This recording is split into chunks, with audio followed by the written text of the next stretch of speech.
இந்திய பிரதமர் மோடி மீது எனக்கு நன்மதிப்பு உள்ளது. இந்தியாவுடன் உறவு வலுப்படும் என்று நேபாளத்தின் முன்னாள் தலைமை நீதிபதியும் இடைக்கால தலைவருமான சுஷிலா கார்கி உறுதியளித்துள்ளார்.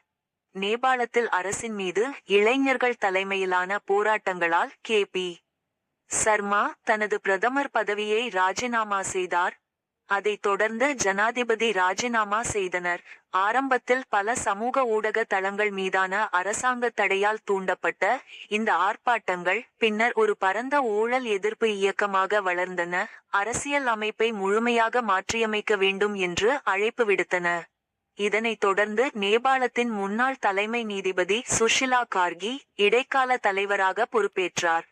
இந்நிலையில் சுஷிலா கார்கி அளித்த பேட்டி: இடைக்கால அரசாங்கத்தை வழிநடத்த இளைஞர்களின் கோரிக்கையை நான் ஏற்றுக்கொண்டேன். நேபாளத்தின் கொந்தளிப்பான அரசியல் வரலாற்றை பற்றி சிந்தித்து வரவிருக்கும் சவால்களை ஏற்றுக்கொள்கிறேன். நேபாளத்தில் கடந்த காலத்திலிருந்தே பிரச்சினைகள் இருந்து வருகின்றன. இப்போது நிலைமை மிகவும் கடினமாக உள்ளது.